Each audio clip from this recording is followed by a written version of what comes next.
understand what I'd like to show you now. So this is the nasal cavity. As you all know, the nasal cavity has got some shelf-like things inside, and these are called concas, all right? Superior concha, middle concha, and inferior concha. They are increasing the surface area inside the nose, so you can have more air coming in contact with the mucus for the purpose of air conditioning. You know that you have to remove the dust and other things, particles. Also, you need to maybe humidify the air. You need to increase the air temperature. You need to maybe lower down the air temperature. Anything you need to do, and all those concas will help you to do that thing. So this is the nares or nostrils. This is the tip of the nose. This is called the root of the nose, and these are the inner part of the nose. And behind all those concas, we have got the pharynx beginning over here, and the part of the pharynx behind the nose is called the nasopharynx, right? Nasopharynx. And in that diagram or in the hemisection, you will find that it continues down, and we call that thing, this middle part, right here. You don't see that part right there, just behind the tongue. That is called the oropharynx. Very small part, oropharynx. The nasopharynx is for the air only. We don't eat with our nose. The oropharynx is for both air and food. All right, oropharynx.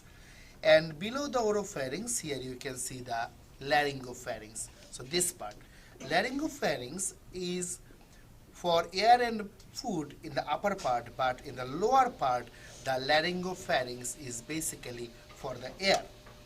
So this part, as you can see, the lower part, here we are having some guard, some traffic police, and which is called epiglottis. So when you are swallowing, this epiglottis will fall back, this thing will go up and literally close down the larynx. This part is called larynx. So larynx will be detached from the rest of the laryngopharynx, and no air can pass. So no food will be able to pass. Food will slide down in the posterior region, and there you know that the esophagus is over here. In the larynx, other than epiglottis, we have got 8 more cartilages.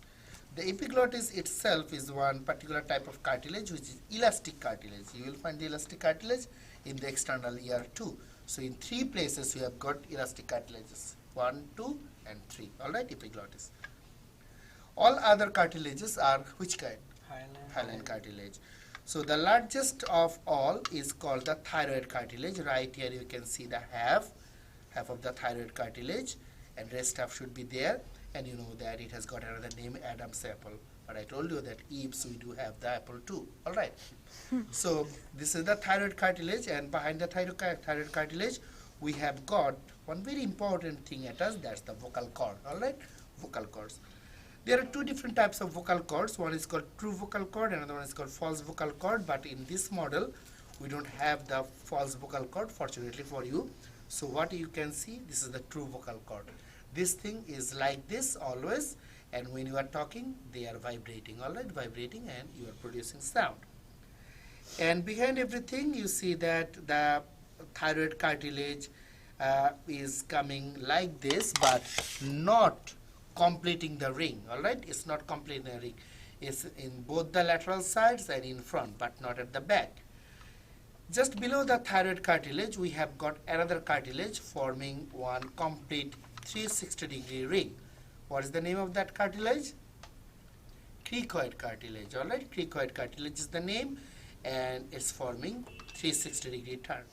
So 1 epiglottis, 2 thyroid, and these 3 cricoid cartilage. These 3 are the unpaired or non-paired cartilages, all right, bigger cartilages.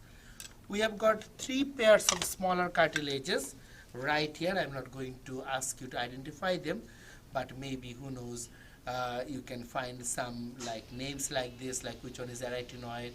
I mean, where you will find arytenoid, corniculate, or cuneiform cartilages. They all are paired, and they all are incorporated with the vocal cord, all right, with the vocal cord. Just that's what you need to know.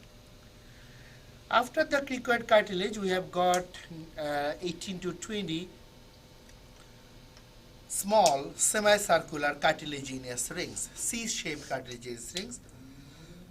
Sorry, as you know that the posterior part of those rings are deficient, so we don't have the complete cartilaginous rings, and the esophagus is there, and when we are swallowing we have got additional space as because the cartilage is not there, so we are going down.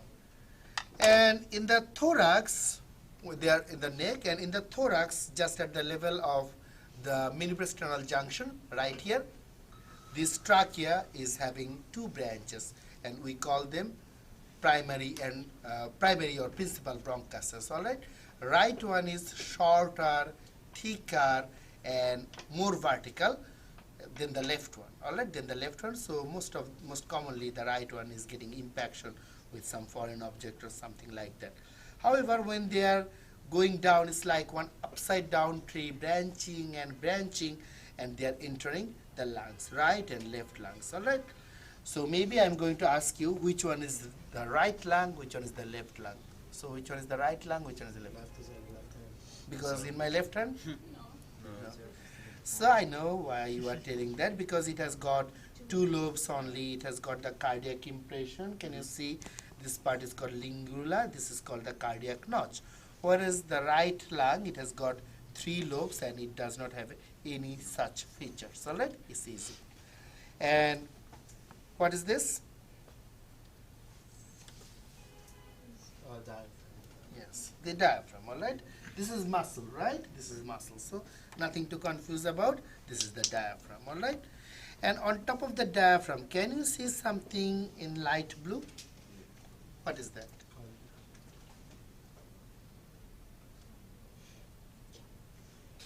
All right, helping you, beginning with P.